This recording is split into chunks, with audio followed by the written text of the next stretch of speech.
gente, ¿cómo están? Gracias por todo, por los comentarios, por suscribirse y perdonen por haberme ausentado tanto tiempo. Estoy acá, pero hoy arranca una nueva temática que es leer sobre filosofía. Hoy tenemos a Descartes, o Descartes sería así en español, pero es Descartes, bien pronunciado. Se llama Discurso del método, reglas para la dirección de la mente, por si la quieren leer ustedes aparte. Voy a arrancar por un lugar. Pero como hombre que anda solo y en las tinieblas, me resolví a caminar tan lentamente y a usar de tanta circunspección en todas las cosas, que aún solo avanzase muy poco, por lo menos me preservase de caer. Ni siquiera quise comenzar a rechazar completamente ninguna de las opiniones que se hubiesen podido deslizar antaño en mis creencias por otras vías que la de la razón, sin antes haber dedicado bastante tiempo a formar el proyecto de la obra que iba a comprender y a buscar el verdadero método para llegar al conocimiento de todas las cosas de que mi mente fuese capaz. Siendo más joven, había estudiado yo un poco entre la parte de la filosofía, la lógica y entre las matemáticas, el análisis de los geómetras y el álgebra, tres artes o ciencias que, al parecer, debían contribuir en algo a mi propósito, pero al examinarlas advertí que por lo que respecta a la lógica, sus silogismos y la mayor parte de sus restantes instrucciones sirven más bien para explicar a otros las cosas que se saben, o incluso como el arte del lirio, para hablar sin juicio de las que se ignoran, que para aprenderlas, y aunque ella contiene en efecto muchos preceptos verdaderos y buenos, hay, no obstante, mezclados con ellos tanto otros nocivos o superfluos, que es casi tan difícil separarlo de aquellos como sacar una diana o una Minerva de un bloque de mármol que no esté todavía boceteado. En cuanto al análisis de los antiguos y al álgebra de los modernos, además de que solo abarca materias muy abstractas y que no parecen de ningún uso, la primera se restringe siempre tanto a la consideración de las figuras que no puede ejercitar el entendimiento sin fatigar mucho la imaginación, y en la última está uno siempre tan sujeto a ciertas reglas y a ciertas cifras que se ha hecho de ella un arte confuso y oscuro que embarazadamente, en causa de que yo pensase, parece la mente el lugar de una ciencia que la cultive, lo cual fue causa de que yo pensase que era menester buscar algún otro método que, comprendiendo las ventajas de estos tres, estuviera exento de sus defectos. Y así como la muchedumbre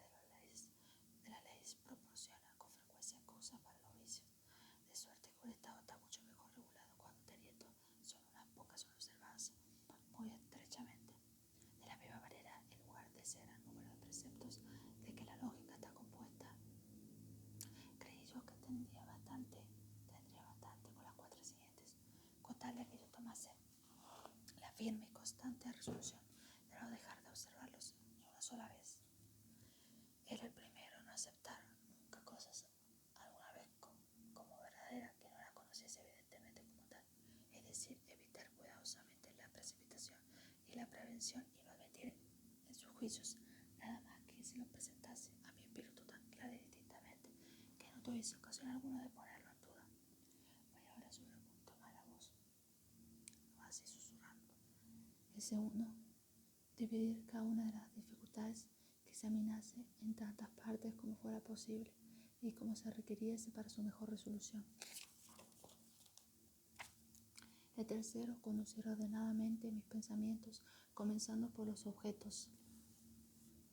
más simples y fáciles de conocer para ascender poco a poco, como por grados, hasta el conocimiento de los más complejos, suponiendo incluso un orden entre los que nos preceden naturalmente. Y en el último, hacer en todas partes enumeraciones tan completas y revistas tan generales que estuviese seguro de no omitir nada.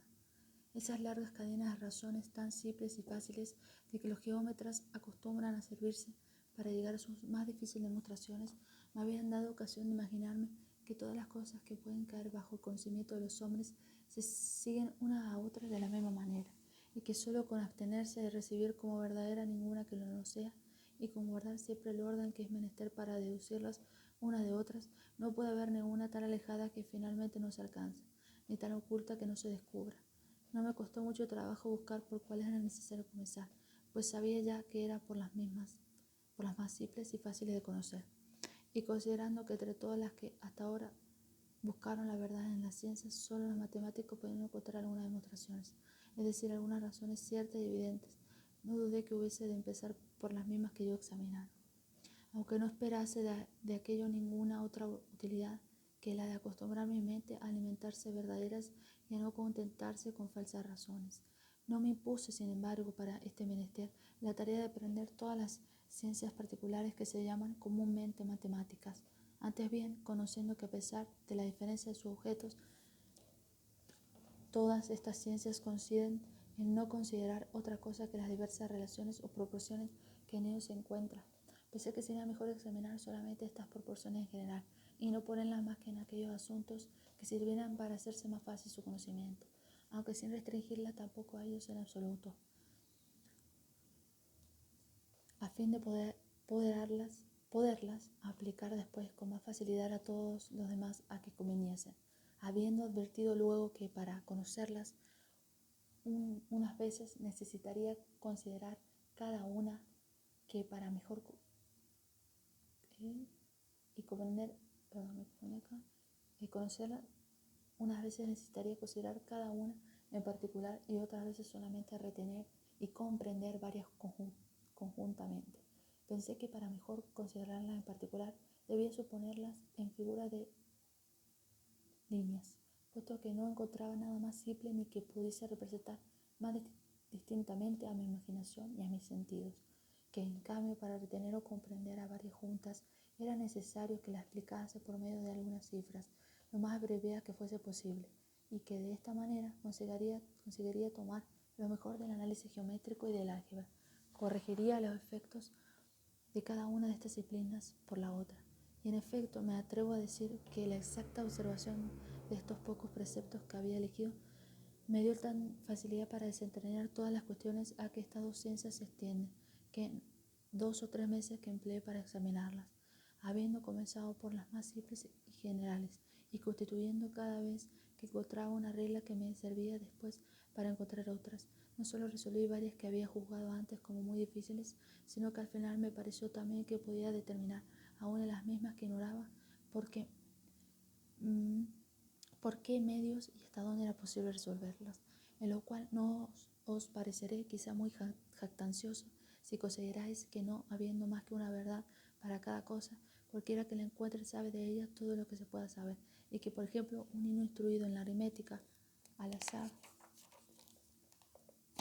una adición según sus reglas puede estar seguro de haber encontrado, con respecto a la suma que examinaba, todo lo que la mente humana es capaz de encontrar, pues en definitiva el método que enseña a seguir el verdadero orden y enumerar exactamente todas las circunstancias de lo que se busca, contiene todo lo que da certidumbre las reglas de la aritmética. Pero lo que más me contentaba de este método era que con él estaba seguro de usar de mi razón en todo, sino perfectamente al menos lo mejor que estuviese en mi poder, además de que al practicarlo sentía que mi mente se acostumbraba poco a poco a concebir más clara y distintivamente sus objetos,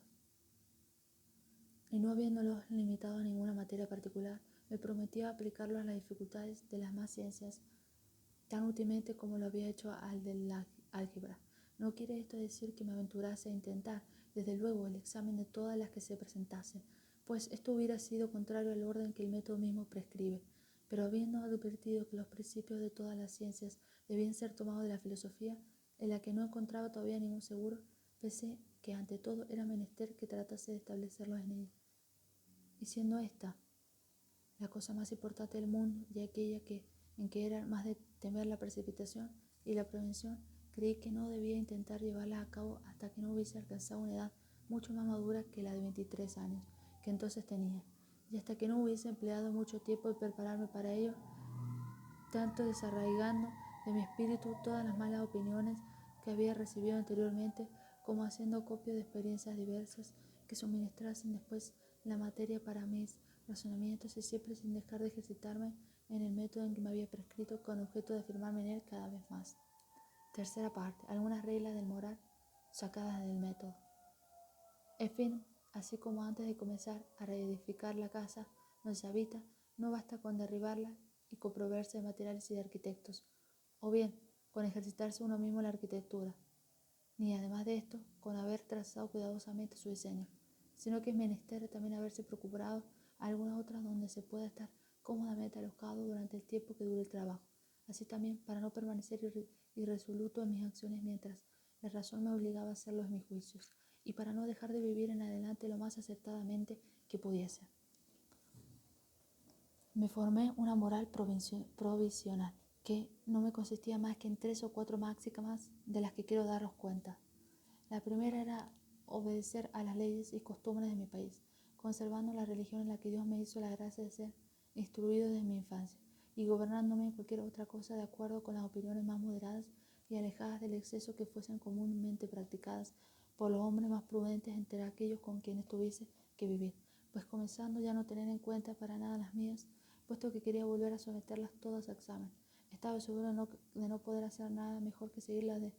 los más sensatos, y aunque quizás entre las persas o los chinos haya tantos hombres sensatos como entre nosotros, me parecía que lo más útil era regirme según aquellos con quien tenía que vivir. Y para saber cuáles eran verdaderamente sus opiniones, creía deber atenerme a lo que practicaban más bien que a lo que decían, no solo porque en medio de la corrupción de nuestras costumbres hay pocas gentes que quieren decir todo lo que creen, sino también porque muchos lo ignoran ellos mismos. Pues siendo diferente el acto de pensamiento por el cual se cree una cosa de aquel otro por el cual se conoce que se la cree, que es frecuente que se dé el uno sin el otro, y entre varias opiniones igualmente aceptadas, elegía las más moderadas, tanto porque son siempre las más cómodas en la práctica y verosímilmente las mejores, ya que todo exceso suele ser malo, como porque así, en caso de equivocación, me apartaría menos del verdadero camino que si, habiendo elegido uno de los extremos, resultase luego que era el otro el que hubiese sido menester seguir. Entre otro exceso colocaba en particular todas las promesas por las cuales se coarta en algo nuestra libertad, y no es que yo desaprobase las leyes que con el fin de remediar la inconstancia de los espíritus débiles permiten, cuando el propósito es laudable, que se hagan promesas y contratos con fuerza obligatorias para el porvenir y hasta para la seguridad del comercio, cuando el propósito es indiferente. Pero como no veía en el mundo ninguna cosa que permaneciese siempre en el mismo estado, y como yo, en particular, me prometía perfeccionar cada vez más mis juicios y no empeorarlos, hubiese querido cometer una gran falta contra el bien sentido, si por el hecho de aprobar entonces algo, me hubiese obligado a tenerlo siempre por bueno después, cuando tal vez hubiera dejado de desearlo, o cuando yo hubiera dejado de estimar como tal. Mi segunda máxima consistía en ser lo más firme y resuelto que pudiese en mis acciones y no seguir con menos constancia las opiniones más dudosas. Una vez que me hubiese determinado a ello, que si hubiesen sido muy seguras, imitado en esto a los viajeros que,